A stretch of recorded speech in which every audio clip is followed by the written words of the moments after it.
We've spent about £18,000 and we've made about 190 back. It's the most profitable ads I've ever seen or ran in my entire career. I sacrificed my health, I sacrificed my friends and family, I sacrificed peace. I would just wake up, work all day, drink and watch CEO interviews and podcasts and go to bed every day for that 7 years. Like, it's mad that I'm still alive. Honestly, I truly believe these businesses are really pretty simple. You just make YouTube videos, send the traffic to a VSL, let people book calls. That is really all you've got to do to make millions of dollars. Will, welcome to the Masters of Lead Generation podcast. We've been yapping for a little bit. Now we're going to finally start filming it. Let's go. So I've got a few questions for you today. That's why I'm in your beautiful home here in Bali. Thank you for having me. First question is, in 2023, you sold your e-learning company for multiple 7 figures. I just want to get it right. And now you're scaling your next company. First question, what are you doing differently this time? Everything. Great. Expand. End podcast. Yeah, so really the last business, I built a bit of a Frankenstein that in the end, honestly, I felt trapped. It was a really weird feeling. So that business, I mean, we just had a massive team, which I really just didn't like. I didn't like hiring, firing, ramping, training, managing.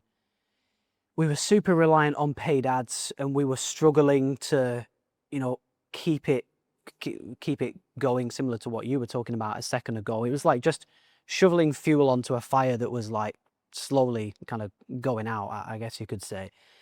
And I just felt like I'd taken that business as far as I physically could. It's really weird, across the 6 years, from zero to the end of that company when I sold it. I remember the person that bought it said to me, Will, you're really good at going 0 to 1, but you're not good at going 1 to 2. And I am good at going 1 to 2. That's why I want to buy it. And that's why I wanted to sell it as well. Because I just felt burned out. I didn't like the industry anymore. I was starting to resent the team. I was starting to resent the customers. I was struggling to keep managing it and growing it. I'd got a bit lazy as well because I'd really got everything that I ever wanted, which was also a weird component of it as well. I was like, well, why carry on if I've got everything that I ever wanted?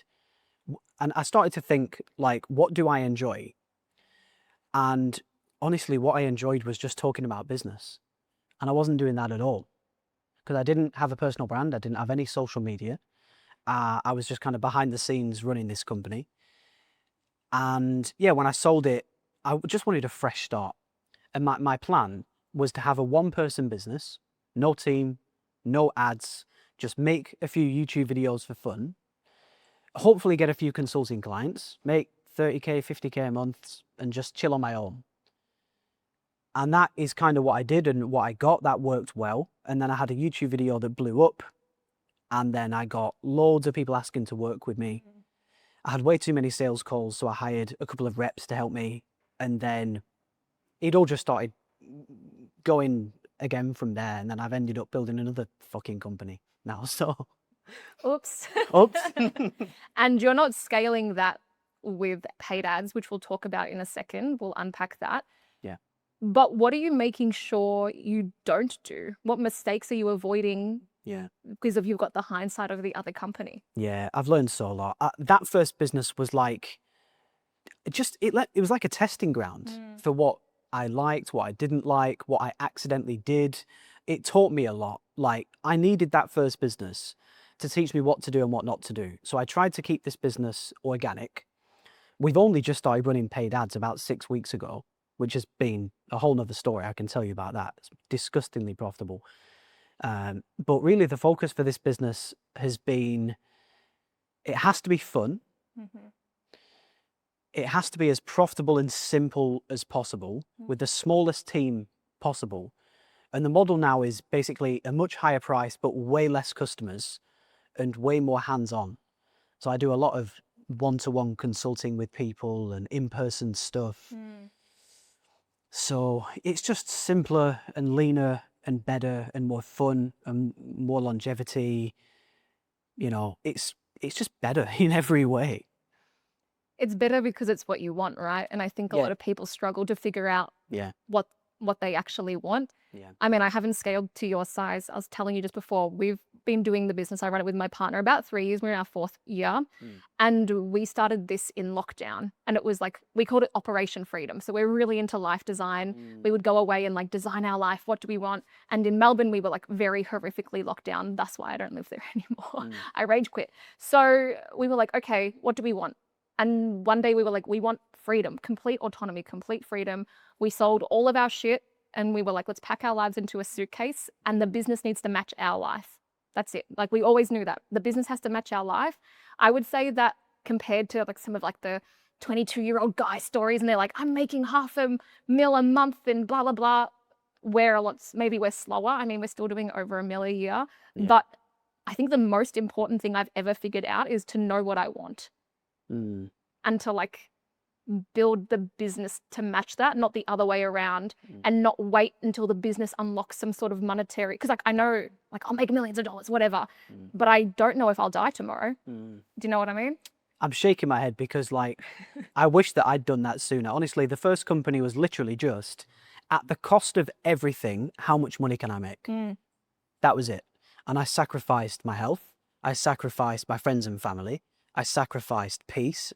I was mad stressed on every day. Honestly, I was just wake up, work all day, drink and watch CEO interviews and podcasts and go to bed every day for like 7 years. Wow.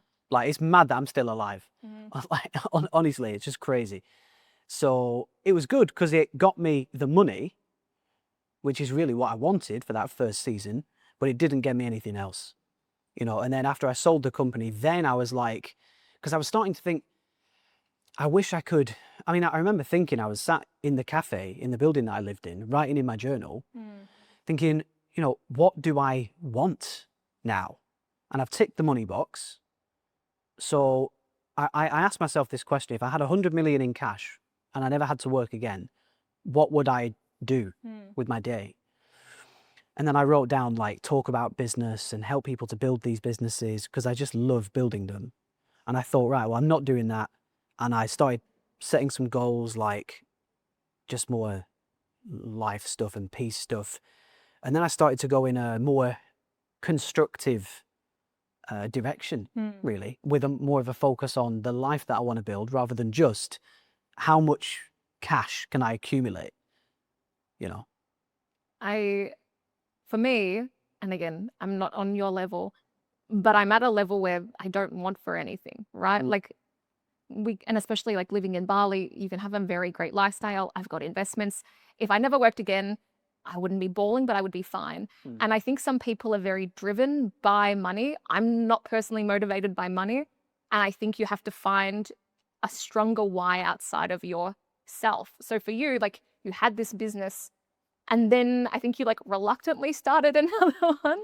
So like, what's your why? Because I would imagine you probably don't need to work anymore, right? Yeah. The why, honestly, I was thinking, someone asked me this great question. They said, right, think about what you did as a kid before you knew money existed. Yeah. And those were good times.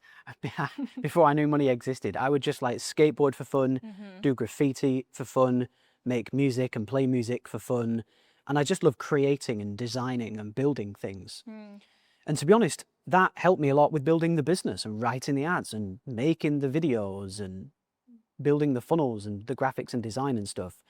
So that really helped with the business stuff. But yeah, I was just thinking, I want to go back to just mainly having fun, basically.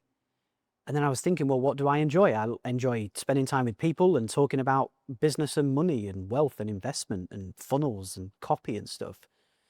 So I was like, well, I'll make a YouTube channel and just talk, and it'll probably get me some clients.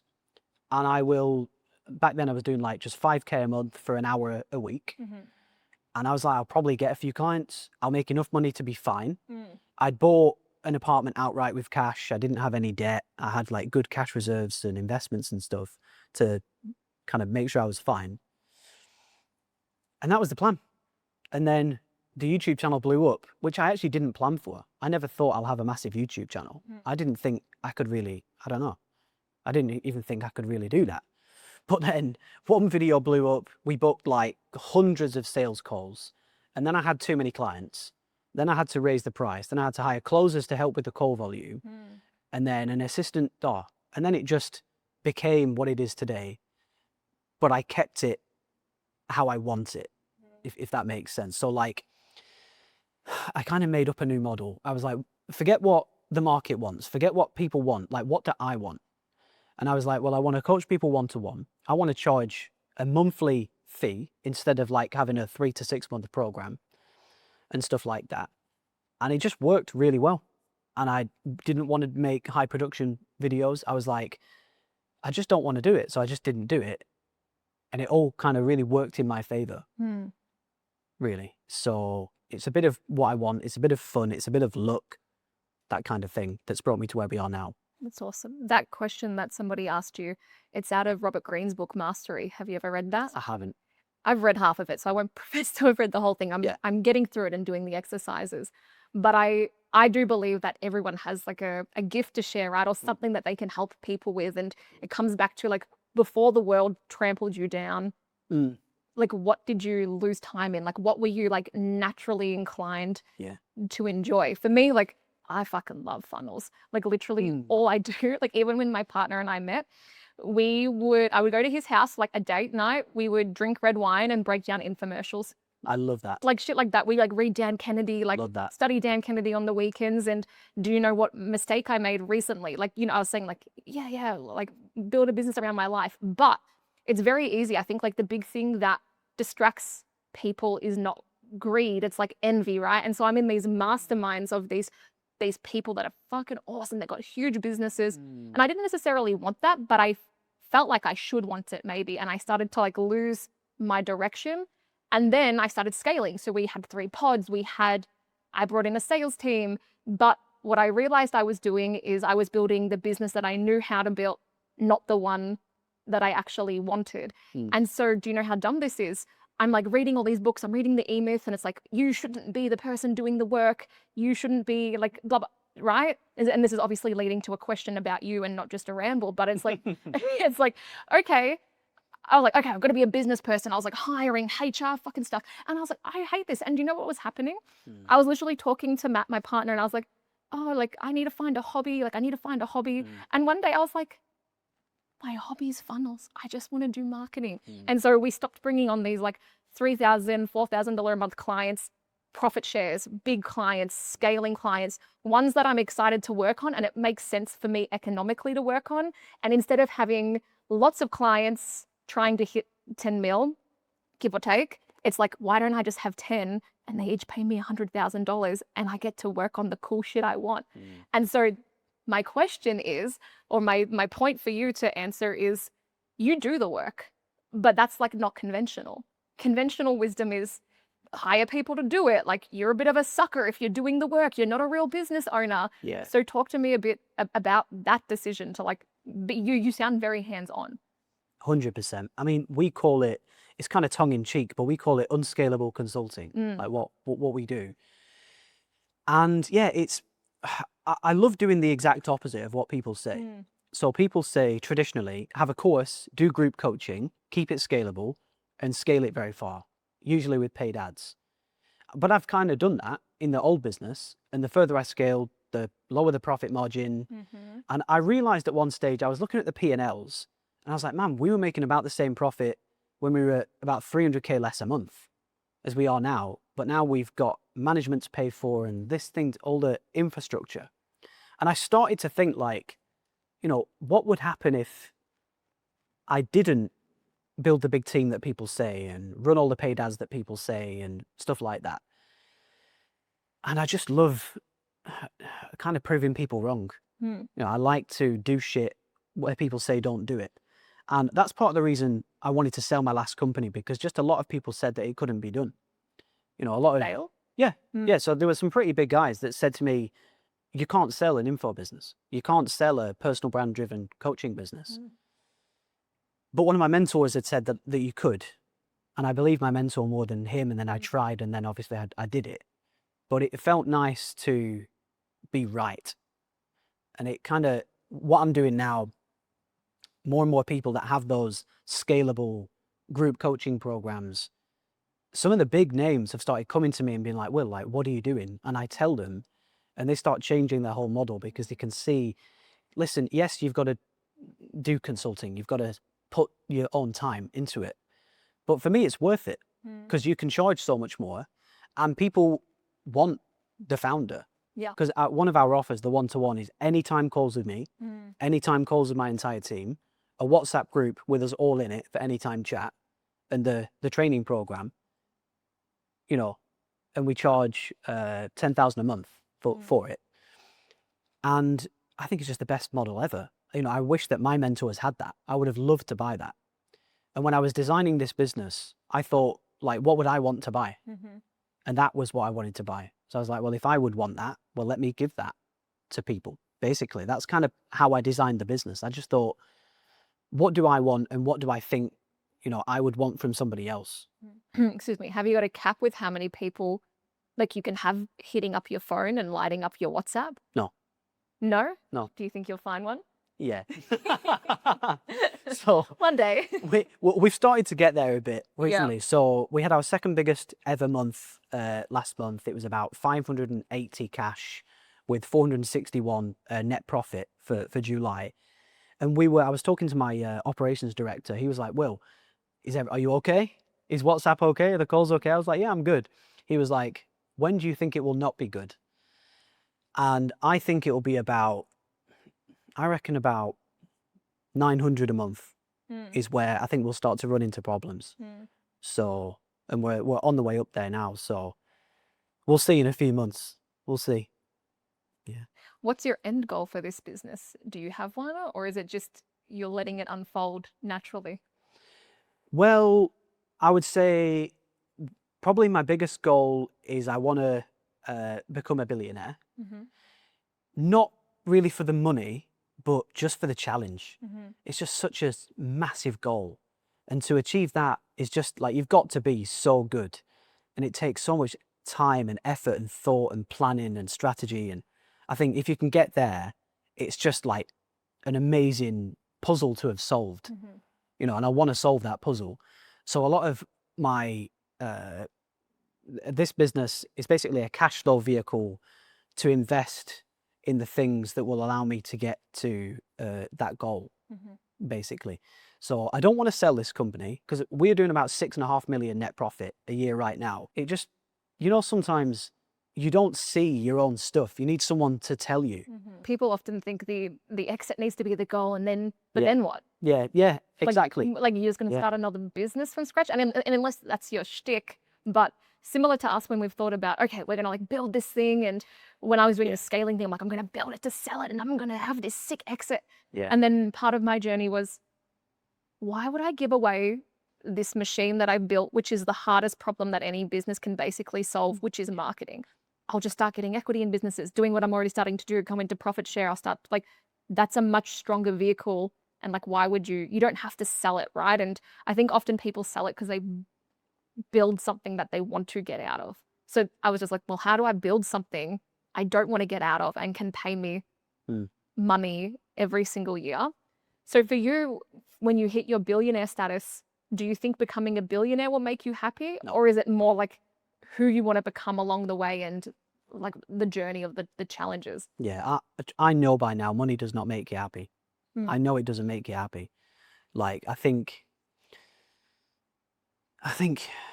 when my net worth passed 8 figures, I thought it'd be some big special thing, you know, and I didn't even tell anybody. I didn't even tell anyone when that happened, because I don't know, it's just a weird feeling. I was like, this really is not what it's about. It's great to buy nice things and be secure and be able to fly and travel. Like, that is where the value is, like control, really. But I know that money doesn't make you happy past a certain point. So for me, the focus is like just, I really like building things and achieving things. You know, I really like building stuff and I really like achieving stuff. So it's not about the money, it's just about the achievement. You know, it's like a nice feeling. It's like almost, I think because I was so unsuccessful when I was a kid and I just wasn't special and I wasn't particularly good at anything, you know, my friends were better skateboarders, my friends were better at graffiti, my friends were better at music, But business is the first thing where I've actually been like quite good and better than like maybe most people. And it's quite an intoxicating feeling to just do cool shit and just big stuff where people are like, wow, that's really mad that you've done that. And I just like that feeling, you know. So I know that the money ain't going to make me happy, but I think the achievement and the journey of putting it together and especially sharing that with other people as well. This is why I love YouTube and I love working with clients, because I just love when they don't know what they're doing and we have a call and then they do know what they're doing and they're like, dude, it worked. You know, it's just such a cool feeling to give people a breakthrough. It's really very fulfilling. It makes me feel happy and warm when I help people, you know, so that's kind of what I'm chasing, really. What size businesses are you typically helping? Well, 60% of the people we work with are beginners. Yeah. Surprisingly. Yeah. Yeah, that surprises me. It surprises people that ask me that question. It's kind of weird, but it is what it is. So it's really 0 up to, I think the biggest guys are 3 to 500-ish K a month ish, and they want to go a bit further. So 60% beginners, 40% people already going between about 30 a month and $500,000 a month ish. And what's the biggest problem you see across, like, is there like one big thing that everyone's getting wrong across that portfolio of people? The price is a big one. Yeah, people never know what to charge or why or how. I had to like make a paradigm to help people understand price. So price is a big one. Pause on that. How do you help somebody to think about their price? Oh, it's easy. So what you do, there's 3 things. So number 1, if somebody works with you today, what's the average amount of money that they'll have made after 12 months? You get that figure. And then usually I want to charge about 10 to 15% of that like 12-month value. That's number 1. Number 2, what's the affordability of the avatar that you sell to? So what kind of liquidity do they generally have? And number 3, what do you want to charge? Disregard everything. What do you want to charge? And then I try and draw a line through those 3 to find like the value pricing, the affordability, and what you want to charge. And when you can get it in the middle, it's the best thing in the world. You know, so that's like the exercise that I get people to do. And it generally works quite well to do that. So that's a big thing, is price. Another thing is copywriting. People are not good at ads and VSLs. They're just not smart and creative, because it's usually the smart creative stuff that converts the best, but it's quite hard. You've kind of got it or you haven't, I think, when it comes to copy. It's really hard to teach good copywriting, in my opinion. So pricing, copy, and I would say it's worry and self-doubt. You know, people come to me and they're like, I want to start a YouTube channel. Well, I'm like, well, fucking make a video then. You know, they're like, oh, but I can't because I don't have a camera, I don't have a script, I can't think of titles, I don't have an editor, so I'm not going to do it. I'm like, just do it. Get your fucking phone. I mean, I used to use my iMac built-in camera, and that got me like 1 million bloody views with a shit mic, you know. So a lot of it is just convincing people to do it, basically, and get out their own bloody way. Just stuff like that. Yeah, with the YouTube thing, I've been doing YouTube for a couple of years. Maybe like 20K subs, but that's like been the driver of our whole business. So while we're traveling, I just sit down in front of a camera, record about landing pages and funnels, boom, someone finds me. That's like the circle to step into, right? But my first videos, we have this thing in our business, Matt and I call it's just throw the backpack over the fence. Once you get your backpack over, you're going to have to climb the fence and go and get it. So I was like, fuck this, I'm going to throw the backpack over the fence. My first videos, the webcam is so bad that we couldn't even go full screen. So there's like a border around my videos. Bad. I'm not wearing makeup. I'm probably about 10 kilos heavier because I taught Matt how to bake in lockdowns. And he really took advantage of that. Big mistake. Big mistake. And we learned how to make cocktails. And I'm not wearing any makeup, but I'm spitting facts. Like and I know I have information to share that will help people. And I look not good. I look like Matt's off camera, like, perform, bitch. Like, talk about funnels. Like, you start bad. Like, that's just the thing. Like, you don't just come out of the womb good. Yeah. It's a journey. And everybody is so afraid of the journey. Yeah. Just be cringe and know that on the other side. And that's why I think it's having that why that's bigger than you, right? Like mine was like, I want to help people. Like I'm really good at what I do. I know when someone watches this and the messages that I get, it's like, that's good. Like keep doing it. Yeah. That's, you've got such good analogies. I like your little things that you say, you know, I'm a marketer, man. Yeah. You can, again, it's like you've got it or you haven't, but Yeah.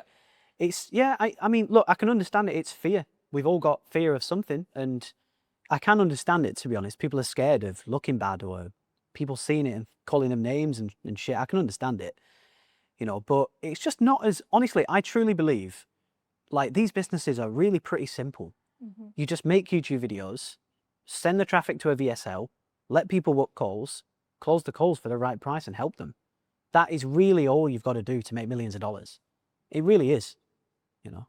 Provide value, right? But Yeah. then the money's the byproduct. Yeah. I know I've got caught up before trying to be successful instead of being valuable, right? And like you're like trying to like hit these different goals, kind of like optimizing for the ego, trying to do these things. And it's like, if you just provide value and you change someone's life, you get paid. And then the bigger the problem you solve, the more you get paid. The better the market that you serve, the more you get paid. And trying to find those markets. 100%.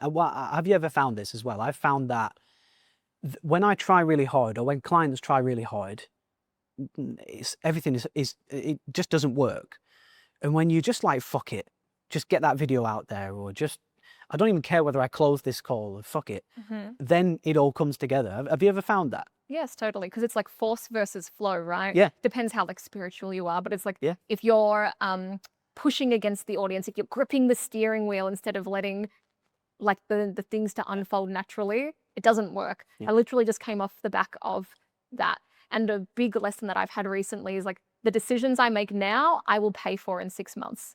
Because I'm like untangling, because I'm like, I'm at the start of my journey. I try to give myself a lot of grace. I was traveling out of a suitcase full time, you know, around Italy and stuff, a lot of my business. And it's like, okay, now I'm doing it properly. But then I made some dumb fucking decisions and then I pay for them now. So, because you've probably made a lot more dumb decisions, and I say that in a positive way, because the only way to make as much money as you had is to fail so many times until you find the winners.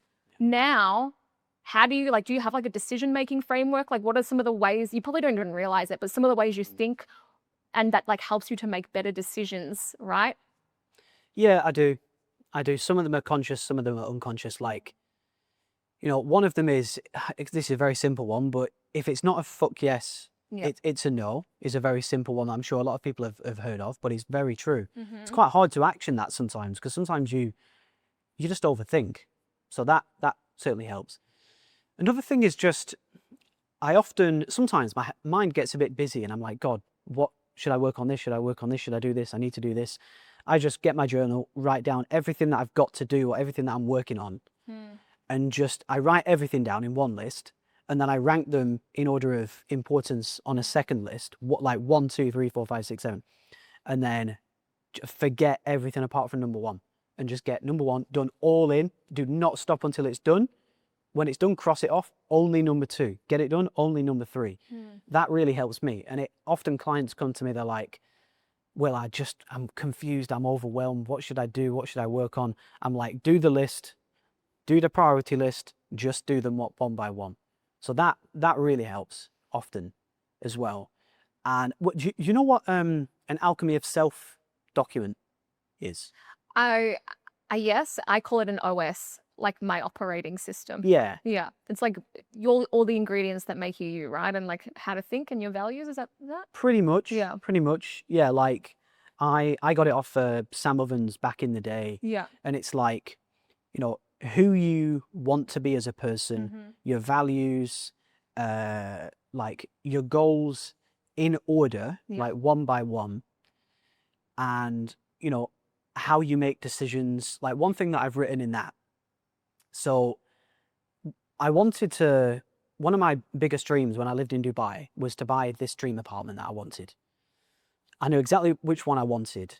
And when I had the money, I saw one and I just bought it immediately. I didn't overthink it. I was like, that's the one I want. And I bought it and I was like, done. I bought it so fast. I saw it and I was like, yes, bought. And then there was other properties that I've bought where I was like, oh shit, do I really want it? Yeah, I'm pretty sure I want it, but can I really afford it? Should I really use the money? But I've seen this other one. And honestly, when it's not right, I spend weeks trying to convince myself to do it. And I've noticed that behavior. Well, one of my mentors noticed it once and he was like, Will, you told me when you bought that one, you saw it and you bought it immediately, you didn't even think. But this one you're telling me that you want, you've spent 6 weeks doing pros and cons lists and looking at 7 others and shit. You don't want that. If you wanted it, you would buy it. You don't want it. I was like, wow. I couldn't even see that for myself. And it's the same with team members. When you're like, should I fire them? No, they're good. But they were good back in March though. But yeah, they're not that good now, but they are good. I mean, they get along with the manager, but no, fucking fire them. Yeah. Shut the fuck up and fire them, you know? You actually know. You know so much stuff, but you don't, you've got to learn how you know, what you do good and bad, you know, and you can only really learn that from self-awareness, making the mistakes, sometimes having somebody else to look at it for you, that kind of thing. So those are some of the ways that I've learned to make mistakes. That's the thing. You need to be in the arena to get the reference experience. Yeah. But going back to that fear, a lot of people are too scared to even get into the arena and to fail, right? And so going back to that fear then, because everybody feels fear, I guess. Yeah. Some manifest different for others. For you, what do you do? Like, do you even feel it often? Do you feel fear? How does it manifest? How do you know that you're feeling fear? And then what do you do? Yeah, you know what's funny? I don't know why, but I used to be really nervous about podcasts, right? And I used to just I had to convince myself so much to do them, like meditate on the taxi in the way there. Like, it was horrible. But just the more that I did, like with every next one, I got less nervous, and more confident. And now it just doesn't even faze me at all. You know, it's just a fun conversation. I love it, right? So honestly, exposure therapy, you know, and it's the same with masterminds as well. Like when I started a mastermind, I only did 8 people because I was scared. I was just scared to do more. I was like, no, any more than 8, I'd be too scared. I won't do it. I'll pussy out last minute. So I did 8 people. And I was so scared, I didn't even stand up. I sat down with the people, you know, and a couple of people commented, they were like, why did you sit down? And I was like, well, I was just shitting myself. I just couldn't, I was too scared to stand up in the room, you know. So I did 8 people and sat down. Then I did 12 people and stood up. Then I did like 20 people and stood up. And then like 25, then 35. And now we do 50. Wow. And now I'm still a little bit nervous, but a lot less. I'm like good to go now. So it's just baby steps, and exposure. And a lot of it's just your own perception, right? Like the stories you tell yourself. And so it's like, I think one thing that while I've been traveling and becoming the person, like you don't just build a $10 million, $20 million business. You have to be the person who can do that, right? And if I could do that, I would already have an 8-figure business. So like I have to become the person that can do that. So how do you close that gap? Who do you need to become?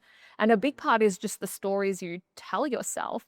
And for me, a lot of it, it's limiting beliefs, but it's taking the time to like notice them and rewrite them, because we have these like invisible scripts running so much of our life that we don't even realize, right? So especially like as an example for me, money scripts, grew up very poor, single mum, oldest of 4 kids. And then you have these money scripts of like, money doesn't come easy. We can't afford that, these sorts of things. And if you don't unwrite them, they are just, the program goes, the programs create the thoughts create the actions, and the actions create the reality. So when it comes back to fear, I mean, like all I've done is train myself to perceive it as a positive thing. And I'm like, as soon as I feel it, I go do it. It's like, all right, I'm scared of that. I'm going to like exposure therapy. I'm going to go do it. And then you realize it ain't scary, because the thing that was scary was the story that you told yourself that would happen after you did the thing. That's actually what's scary. The like, I don't want to put words in your mouth, but maybe you're scared because you think you'll stand up and everyone will think you're a dummy and laugh at you, right? Yeah. It's just stupid. That's not true. That's never happened. You just made up that story. Yeah, and by doing it, you learn. When you do it once and nothing goes wrong, you're like, oh, and then, but it's still there a bit, and then you do it again, nothing goes wrong, and again, nothing goes wrong, and again, nothing goes wrong, and you learn. You just logically learn. And also for me, I've realized again through doing it, that still sometimes I'm a little bit nervous, but I've learned that the minute I go and I start talking or I start presenting or something, within 3 to 7 minutes, you forget that you were nervous in the first place. It's quite interesting, so it's just exposure therapy. And unpacking, like when it happens, going, like playing it out in your head. Okay, what if they do laugh at me? What happens? Yeah. Like do I actually care? Do you know what I mean? Like playing out the scenario of what happens after that. Yeah. So what else scares you then? What else scares me? One thing that scares me is well, probably loads of things. Well, one thing that scares me is getting older, because I've got friends and clients that are ahead of me that are 10 years younger than me. And I'm also a bit scared of getting married and having kids as well, because I feel like it will take away my time and energy and focus, and I won't be able to work as hard or as long as I want to. And I often question, but will it though? And I speak to different people that have kids and don't have kids and are married and aren't married. Everyone says different things, so I've reached no conclusion quite yet. But that scares me a bit, is just losing the ability, maybe a bit of freedom as well, because I really value, some of my biggest values are like efficiency and freedom and control. And I think I'd lose all three in certain scenarios. So that's a bit scary. And one thing that really scares me is getting to like 50 years old and people that are where I was have gone way further than me and I haven't, and having to face that reality and being like, I didn't go as far as I should have gone or could have gone, or I didn't go as big as I should have gone, and now I'm running out of time and stuff. And one thing that I've learned as well, when I first moved to Dubai, I had this energy for about 2 years where I would just work so aggressively and so long, like every goddamn day, and I was so all in. I think it's because I was in a place where I still didn't have everything that I wanted. But now I just can't seem to get back to that energy. I just don't. I have it still, but it's like 70% instead of 100%. And I just can't get back that hunger. And I'm like, shit, what if it keeps going down? What is it? Do you think it's age related? I don't know. I think some of it is because I've got everything that I wanted now. And the thing that drove me back then was I was scared of having to go home. I was scared of, some of this is irrational, but I'll tell you anyway. I was scared of going broke. I was scared of the business failing. I was scared of moving back in with my parents. I was scared of going home and, like failing, I guess. I was scared of not achieving my goals and dreams. So that drove me. That really, really, really, really drove me. But now I'm in a better position, so that doesn't drive me as much, if at all, anymore. So what drives me now is more fun and happiness and just having fun building more now. It's more abundance fun rather than scarcity fun. Do you think you're happier now? Oh, definitely. Loaded question. Definitely. Yeah. God, by far, man. Yeah, by far. Like, money does make you happy. It really does. Buys the things that make you happy, right? Yeah, it really does. It really does. You can buy freedom and control and choice, and I've got an impact and just more control, and it allows you to go after your dreams. So one thing that I just hired a private equity mentor. It was $250,000 for a year. And he's helping me build like a holding company that we're going to try and sell to private equity in the future. It's like a bigger thing. But I couldn't have done that without the capital and the time, so I couldn't even play at that level without, being able to do that. So stuff like that, it unlocks new levels.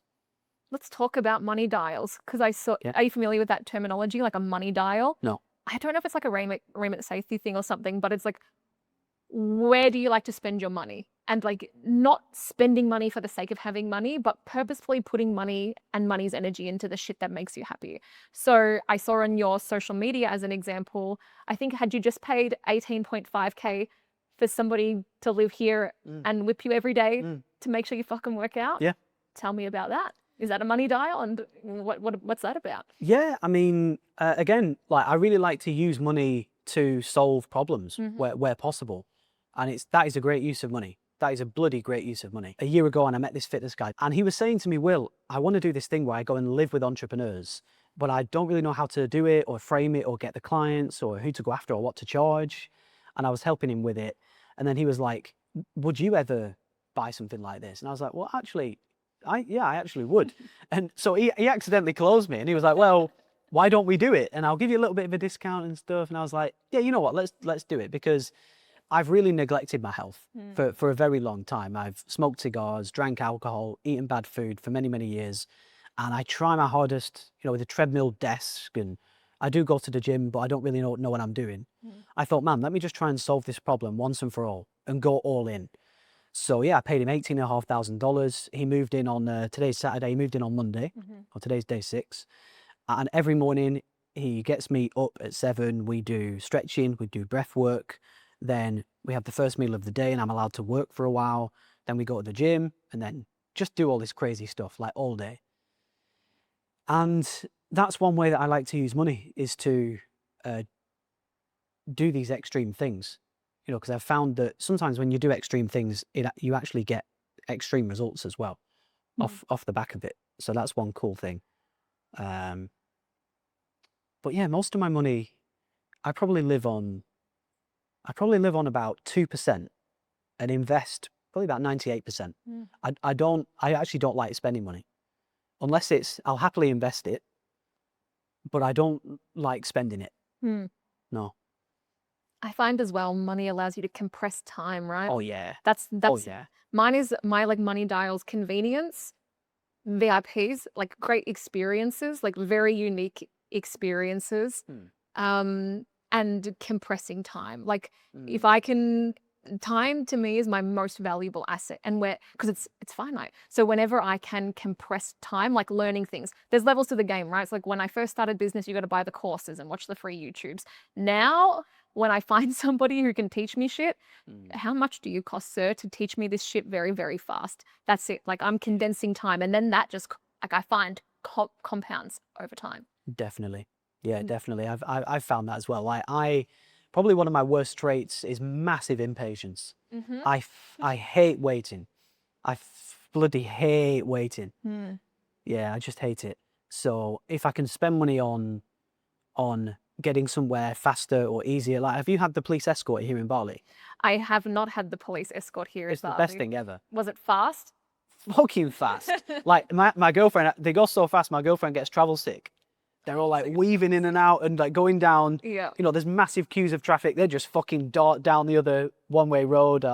It's quite fun actually, but it saves a lot of time. Shit like that, and it's kind of fun, but it's a very good use of money, I think, to save time. Yeah. And so with your business at the moment, you said that you have started paid ads. Yeah. Does that because you want to scale? Yeah. Cool. Yeah. What are you spending at the moment on paid ads, if you don't mind me asking? Yeah, so we turned them on 21st of June. Yeah. And we've not spent a lot. We've spent about, in British pounds, about £18,000. Yep. And we've made about 190 back. Fuck yeah. So far. So we're about 8x, 9, I think 8x, 9x profitable. It's the most profitable ads I've ever seen or ran in my entire career so far. So it's pretty mad. It's pretty mad. Why do you think it's working? Like, tell me what's happening. You got an ad, you're sending it to what? Why? Because that is quite good. Are you doing lead gen, like book a call funnel? Yeah, so it's Facebook and Instagram, like selfie video ads. Yeah. To an opt-in VSL calendar thank you page. And the numbers are really weird because I wish I had the numbers to show you, but our close rate is 9%, which is like one of the lowest close rates I've ever seen. That might be the lowest I've ever heard. Yeah. I just brought on a client that's at 11% on hundreds of thousands of dollars of ad spend. That is low. Yeah, it's very low. But you're profitable. The reason we're so profitable is because the cost per sale is about 2.1k in British pounds, and the AOV is about 14k. So because our prices are so high, and we do this thing, so we've got 3 programs, right? Group is 5k a month, One-to-one is 10K a month, and done for you is 15K a month. Mm-hmm. I actually said I wasn't going to say the prices on a podcast, but fuck it, I've said it now. So We can edit it out. Tell me later if you want it out. doesn't matter. Yeah. And basically, we do this thing where if you pay for 2 months on day one, you Yeah. get one free. Yeah. If you pay for 3 months on day one, you get 2 free, and on and on. And most people go for the 3 for 2. So if they join the Done For You program, it's 30 grand day one. Or if they join the one-to-one program, it's 20 grand day one. So the LTV is just fucking massive. And it's just like, it's not uncommon for customers to spend 20, 30, 40, 50K with us. And it's costing us about 2 grand to make a sale. And is that with your newbie market, or are you bringing in the other, and they're dropping that from ads? Yeah. Yeah. Yeah. Most of them are not one cold closes. I was going to say, what's the lead to sales time? A lot of them is like 2 to 3 cold closes. Sometimes I've got to get on WhatsApp and voice note them, and on occasion call them and stuff. So it's not, but it's a pretty small sales cycle, because we've only been running ads for 6, maybe 7 weeks now. And to be at that level, I've never seen that level of cash collected before that fast on brand new ads to a brand new unoptimized funnel. But it's just the LTV. You know, if we were selling a 5K program, would be 2x or below. So it's just the LTV that's driving the profitability. Yeah. And what ads are you running? Like, in terms of, is it just selfie videos? Are you doing anything else? Just selfie videos. Yeah, it's just me walking around this room on my phone, talking about this Unscalable Consulting thing. And the new model that we are kind of teaching now is basically the smallest team that you possibly have, doing a lot of the consulting yourself, as much stuff as you can yourself to limit your team and keep the margin as high as possible. Mainly, like, I would say, of all the money we make, about 80% of it is from YouTube. So it's very heavily weighted to have a YouTube channel, make high trust videos, you know, so that's a big component of it. So heavy on organic, a little bit of paid ads, high recurring high ticket pricing, like we do, paid monthly. That's kind of the model that we're teaching and operating right now, and it works really well. Maybe part of the message, because whenever something is different, that's when I can, like, there's like certain ingredients that when I work with a client, or even before I bring them on, I need to like know, because I've done it maybe like 1,000 times. So it's like, I have a gut feeling. So it's like, if I can find something different, there's a certain type of target market, a certain type of messaging, a certain type of authority. So for you, you would have something called a proven repeatable system, proven for you, repeatable for others. And there's like all of these ingredients that I know when people have them, it fucking hits. And then you would have social proof, and then you would have like a micro step offer, which would be like, yeah, anyway, I won't go into it, but show me your funnel. I'd love to see it. I love looking at funnels and stuff. That'd be cool to see. With your YouTube, do you think you'll keep doing that? Like, because some people that I talk to, it's a bit of a labor of love sometimes, right? Like, even today, before I came and saw you, I was shooting my YouTube video because I got makeup on today, and that's the day to do it. But I had to, like, you got to like think of it. You got to package it properly. Like, when I first started, my videos were good, but I didn't package them properly. So 200 people were watching them, 20 people were watching them, right? Like, you got to play the game to an extent, unlike ads. You can pay and it can do the thing. Yeah, well, this is one of the mistakes that I made in my old business. Was I did organic for the first 2.5 years. And then I started running ads. And back then, God, we were profitable. Like, my God, so profitable and so fast. And then I just was like, oh, well, fuck organic then. And I went all in on ads. And that company from then on was like 95% paid ads. And that bit us in the ass a little bit in the end. Because when the ads were, because we were spending so much money on ads, I wished I'd prioritized organic more. So that's why I started only organic with this business first. And I was like, right, I'm going to build such a solid, I call it an organic foundation first. Then we'll put a bit of ads on top and kind of do it the opposite way.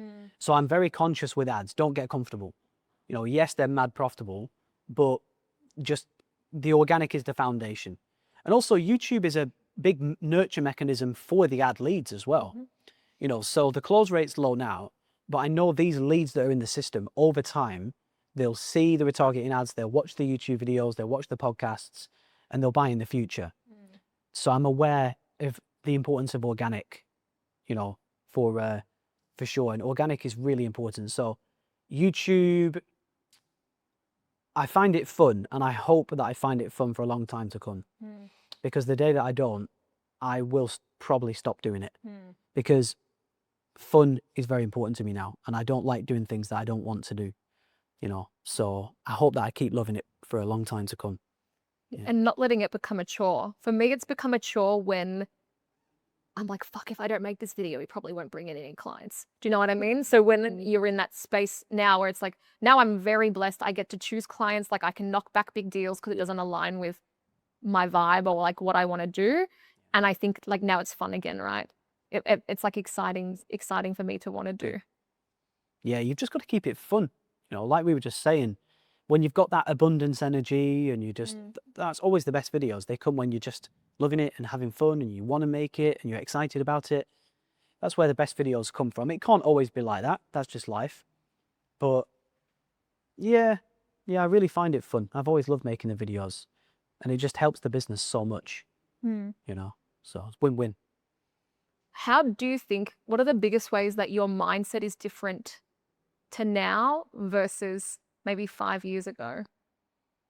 Well, 5 years ago, there was a lot of worry. There was a lot of, you know, fear. There was a lot of, will this carry on?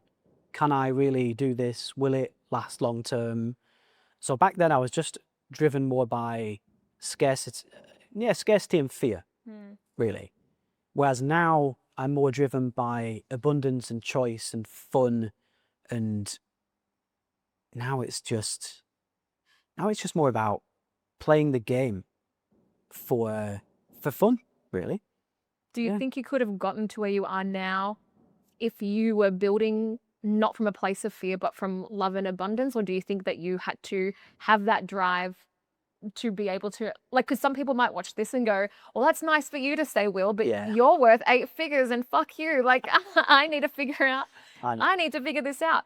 Yeah. What do you think? Like, do you think people can build something big from scratch without it? Definitely. Because I did, you know, like I think in the beginning, I think you've just got to brute force it.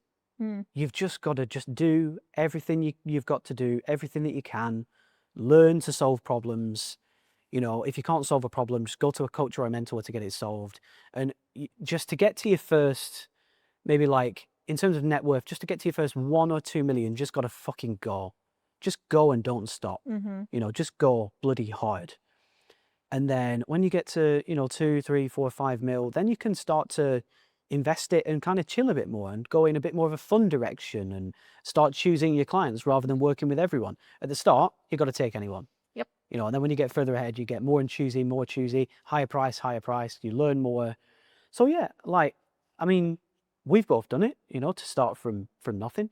So it can be done. It's just more brute force when you start, I think. Yeah. I think that's something that people forget. And I've definitely done it, that there's levels to the game, right? And you see people that are so much further ahead than you, and you start to mimic that behavior, but you forget that behavior is because they're on a certain level, like, and you're not playing on that level. And I've made that mistake so many times. The easiest example I can give is just people copying Alex Hormozi's content. And it's like, yeah, but what are his overheads for his like content team, right? Like I know a lot of the guys that work there or used to work there, and it's like, that's like a whole operation. And so for you, I don't think you do any other social media channels, right? It's like you're kind of like on Instagram, but you do YouTube. Yeah. And conventional wisdom would be do them all, be everywhere. No. What other conventional wisdom do you spit on? Oh yeah. Well, this is, you know, this whole 5-day personal brand challenge thing that I'm building right now. Yeah.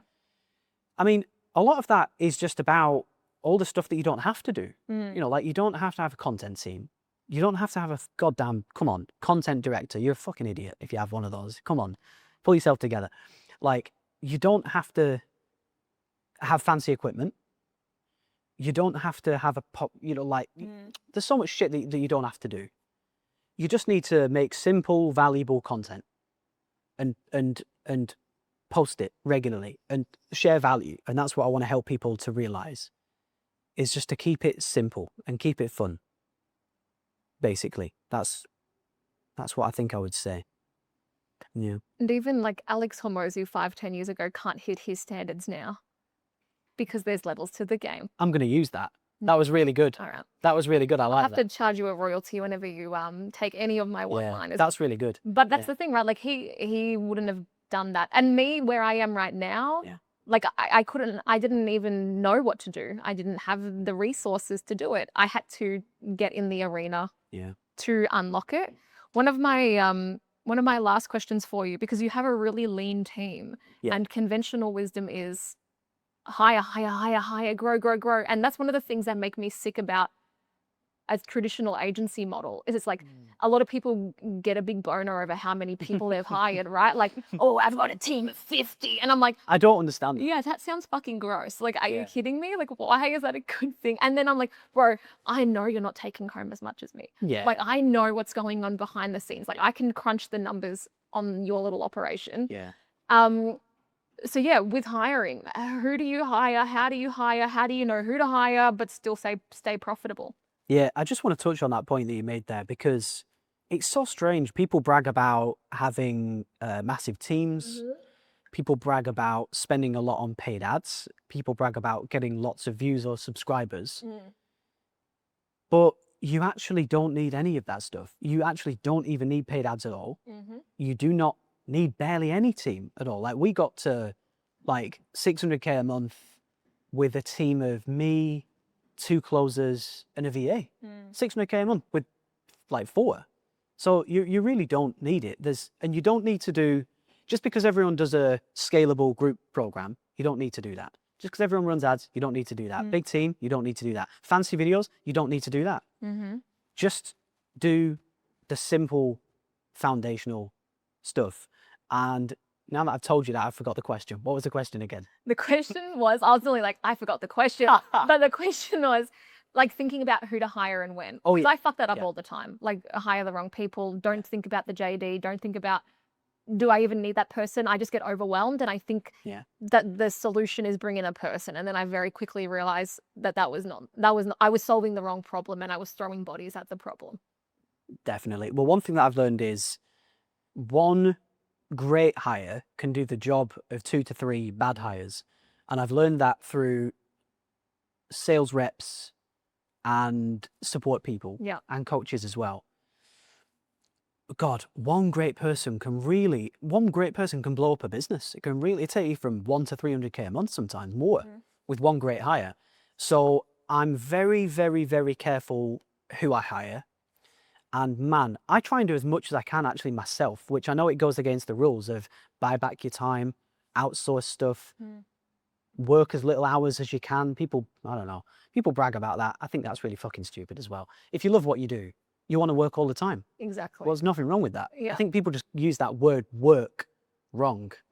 I think sometimes there's nothing wrong with working 12 hours a day if you love it. And it sounds like you really... It energizes you. Yeah. Because that's the problem when I was doing the other business model scaling. It didn't energize me. Yeah. And I was just fucking tired all the time, right? And it's like now Matt is peeling me away from my computer because all I want to do is play funnels. Me too. Like I just fucking love it. And then all I'm doing is like, and I've got that energy again, kind of like what you were saying, I lost it. It was like, I don't even feel like myself. And then it was just such a dumb epiphany where I was like, I just am not building the business how I want it. 100%. Yeah, I'm being an idiot. I could not agree more. Like I was meant to go to the beach this afternoon with my girlfriend, but I was like, oh man, I just got to do this 5-day challenge thing. I'm just so in the zone. I'm fucking loving it, and it just feels like play, you know. And I just want to do it all the time. So. In saying that though, because yes, same, but how do you make sure that you're not sacrificing your relationship with your girlfriend and balancing that, right? Because if you do that too many times, then she's like, guess what? You're single and you can do this all the time now. Congratulations. I know. I know. It's hard. I mean, she's pretty understanding. I've pushed her to the limit sometimes. She's pretty understanding. I just do like, God, I think Sam Ovens would call it like minimum viable relationship. Okay. MVR. Talk sexy to me about your minimum viable relationship. I'm like, what's just above the least? Look, sometimes it's all about seasons and balance. You Yeah. know, sometimes I have loads of free time Yeah. sometimes, and I'm like, let's do loads of stuff. Sometimes I'm like, you know, please, I'm in a season of work. Like, please just allow me to lock in. You know, and I'm really, we've got so much momentum right now that I'm just like so hungry and so fucking focused, and everything is working, everything's going well. And one thing that's been on my mind recently, I did a mastermind a couple of months ago, and I was talking to one of the attendees, and he was like, Will, are you scaling? I was like, no, I don't want to scale. I'm just chilling. I'm happy. I'm just having fun, making good money. He was like, yeah, but edges don't last forever. The market changes, things change, platforms change, people change. And he was like, dude, you should press your edge whilst you've got it. And I left that mastermind. I went into that mastermind being all like furry and fun and chilled and happy. I came out so aggressive. I was like, shit. Mad dog. Like, Yeah. we've got to fucking go, because I've only got an edge for so long. That lit a fucking fire under my ass. That's Then fucking good. I hired the operations director to run the paid ads funnel. He came over here. We built everything in 3 days, wrote the copy, filmed the ads, built the funnel, turned it on. And now we're so profitable. He's like, yo, let's fucking go. Let's hire more reps and scale. And we are. So I just feel like we've got so much momentum. When you've got that, like right now, we're getting as many buckets as we can, because I just feel like money is just flowing. It's just appearing every day. And as long as it's energizing you, right? And you Yeah. don't start going off course Yeah. to like what you had said that you'd done before, where you fucking hate it. Yeah. As long as you're like, yes. And if you want to be a billionaire, you're going to have to put in a little bit of work probably. So yeah, I love that. Because even, it's weird. This is like a theme of my week. We're talking to one of my media buyers. He's like, we've got a winning ad. Like, we got to flog it. None of this like conservative scaling shit. You know, like put money into it. So it's like when you've got the edge, because it doesn't last forever. Yeah. Keep going. Yeah, that's one big thing that I've learned. Like, when you've got really momentum, it doesn't come often. I've had momentum, I think, twice in 7 years. Yeah, 2018, 19, 20, 21, 22, 23, 24, 25. Yeah, 8 years. I've probably had serious momentum 2 to 3 times in that 8 years. And when you've got it, you should really press it. So that's what we're doing right now. I think that's like what we are coming into in ours. Like, I think, correct me if I'm wrong, because you have a lot more data than me, but I feel like for me, where I am in my business, like I'm starting to reap the fruits of my compounding. Like, I've finally done stuff long enough, and I have finally done it long enough without shiny object syndrome, that I'm like the compounding is finally paying off. And then I'm hoping it will, like, now I'm kind of formulating this thing, it'll move into momentum and then keep pushing, right? Because I think that's a thing that people struggle with, is they interrupt the compounding when because I'm very self-reflective, and I've done a lot of dumb shit, and it's like I can go back and see where I've interrupted my compounding, which means I've never got momentum. And if you interrupt the compounding, this like edge and momentum, I can see it in a little diagram in my brain. Yeah, definitely. I always think about that. I'm like, everything compounds. You know, that's why I wanted to sort my health out, because I was smoking cigars a little bit more, drinking a tiny little bit more, and I could see it going the wrong way, you know. And I was like, I need to fix this now and take action. It's the same with the ads right now. We're like, we've got to go. Like, let's fucking go all in fast now, and just do everything whilst we've got the momentum. So that's very important. When it comes around, drop everything. Do you think there's a risk of you then doing this, scaling the business to something undesirable, and then having to pare it back, right? Because like with this money in buckets, yes, this logically makes sense, but it's like, what's on the other side of this? Are you going to end up with a bunch of staff and a bunch of people? Like I don't know. Like I actually don't know. Like, what's going to happen? Have you thought about it? We think about it a lot. Yeah, that's good. We think about it a lot, because I've made this mistake in the past. So we're thinking ahead in terms of, right, we think this fulfillment is going to break at about 900K a month. We know when it's roughly going to come, and we've got a solution. And especially with the team, we are very slow to hire, very careful to hire, very fast to fire. We know exactly what we want, you know, from past experience of bad hires. So it's the same problems, but we know roughly when they'll happen and what the solution is now. That's the difference. Whereas in the old business, I didn't know when they'd happen, and I didn't know the solution. So I was just fucked, basically. So that's the difference. So we think we can handle it now. Yeah. Okay. Then the answer is you know what your choke point is. It's Yeah. you think you know. You'll find out. Yeah. It's 900K, and then it's this momentum thing, right? Well, if you know that's what it is, and you're happy to go there, Yeah. then fucking flog the momentum. Otherwise, you might not get this opportunity again. Is that the vibe? Yes. Yeah. Yeah, I'm definitely. listening. Yeah. You might not get the opportunity again. Mm. So, because people are starting to copy this model, and I don't blame them either. It pisses me off, but I don't blame them. Yeah, true. And when something's working, they People generally really don't want to take make action. changes. Yeah. You know, and to be honest, I would say that if something's working, don't change it. Do more. I was saying this to a client yesterday. He was like, everything's working. What do we do now? I was like, spend more on ads, do more and better organic, blah, blah, blah. And I've done that with 2 or 3 people now. All 3 of them have immediately pivoted their businesses and offers and prices. And that's taught me, number one, it's a massive compliment. And it's taught me, wow, we've got something special here. So we better go hard now before everybody else does it. Because eventually everyone else will do it. Of course. And then we're fucked. So then what's your opinion on how generous you should be sharing with your information and how secretive you should be with your like competitive moat? Because I have been thinking about the same thing. I've got some systems, but everyone thinks they got something fucking special. Yeah. And they usually don't, right? But some of our like tech or whatever, and just like the ways of thinking, because I've done it so many times. But I'm also very giving. Like if you said to me, Alicia, show me what you do, I would give it to you. And then like, no problem. Like absolutely. Like I want us all to win. I'm the same. What I want for myself, I want for everyone else. But I've definitely had times where I've like consulted with someone and it's even been free. Like I'm like, hey, like I'll jump on, I'll show you, and I'll show them my systems and they'll go and rip them and steal. Like, and I'm like, okay. Yeah. And you know, I don't know if you listen to like podcast Founders. Oh man, it's fucking good. I think I've listened to a few. I love it. And he like breaks down all the biographies and autobiographies and goes super deep. Yes, I've. Love it. And one of the big things that come from there is like move in silence. Don't share what's winning. Don't share what you're doing. But I don't know. What's your philosophy on that? I want to share a story with you, right? So for this, I can't name names. Okay. But I had well, I still do. I mean, we're still friends. I had a friend who became a competitor, basically. And one day, and he'd given me a testimonial, and one day he WhatsApped me and he was like, hey, Will, I need you to delete the testimonial, please. I was like, why? And he was like, well, listen, like, technically we are competitors. We have a very similar offer in a very similar market.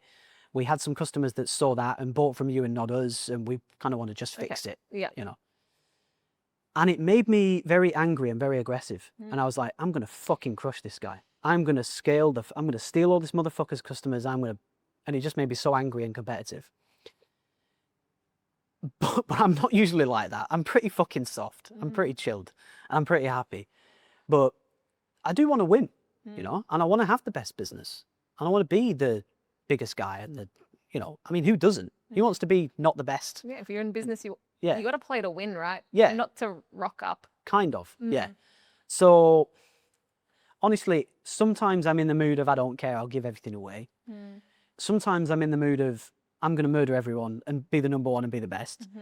Most of the time I'm in the middle, generally, yeah. So is the answer to try and be a category of one where no one can copy you because it's like you, right? Like I sometimes think about that for my business is like, there's other people you can work with, but you kind of coming to me because you want to work with me because of the personal brand that I've built, because of like that, right? But I don't know, what do you think? I 20% agree with that, 80% don't, right? Because... Okay. Thank you for kind of agreeing, but mainly not. Break it down. It's like shit sandwiching me, but in the percentages. Carry on. It's because I understand the category of one, and it's true because people buy people and we're all different. So people will buy from you because of you. I can never win. People buy from me because of me, and you can never win, and we've all got that edge. But there's a big middle ground of people who buy, right? Yeah, but the thing is, the rest of, you know, the 80% is just the model, and you can copy the model, you can learn the model, you know. So one thing that has been one of my edges is making raw, talking head YouTube videos, unplanned, unscripted, shit thumbnails, pretty shit titles, and that's been one of my edges. But you can copy that. And some people have copied it and got bigger than me. And I've seen YouTube videos about them saying, oh, they made this style. No, they learned it from me, but they don't know that. So now I'm out of the picture and they're winning but really it was my edge. So you can copy the systems and processes and ways. So that stuff is not a competitive advantage, you know. So the category of one, it's true, but it's not a massive edge. There's more of a formula to it, like more ingredients you need. Yeah. Yeah. Yeah. I'm going to start saying statements, and then I want you to tell me what percentage you agree or disagree. From now on, I'm going to say that to like everybody. Like, yeah, but like, what percentage do you agree and disagree? Like, how much do you think I was right there? I love that. Oh, that's the way my brain works. I'm weird. No, I love it. It's awesome. Okay, while the interrogation is nearly over, and I appreciate you so much, this has been awesome. A lot of my podcasts are usually online because I live in Bali, and there's not heaps of people here. There's enough here, there's good, but I haven't had a base here yet. I haven't met enough people, so it's been awesome to do this in person. There's a different energy, I think, when you do these in person versus online. A lot of the ones that I've done so far, because my YouTube's just been like me yapping about landing pages, but I've already known the person. I've met them in masterminds. We're already friends. I have a great network. So you already have that chemistry. And when you try and do it online and you've never met that person, I feel like, whereas like meeting now in person, like you can make like a good vibe, right? Yeah. So one of my final questions, because people always ask this question, what do you think is the best book you've ever read?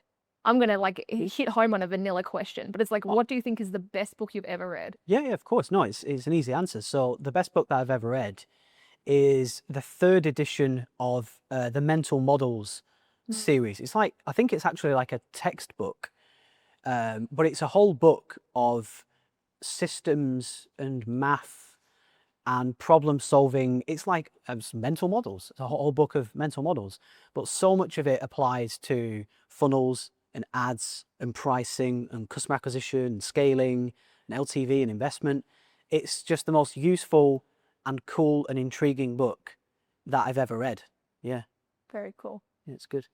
And if you could leave everybody that watches this, most people, only like the really cool people make it through to the end. Yeah. If that's you. Most people never make it to the end of a podcast. Yeah. What do you want them to take away from this conversation? Or is there like one thing that you would like to leave them on? Oh, yeah. So if you want to enjoy your life, I would say you've got to do 3 things, right? You've got to make money, you've got to have fun, and you've got to help people. And if you do those 3 things, that to me is a great life.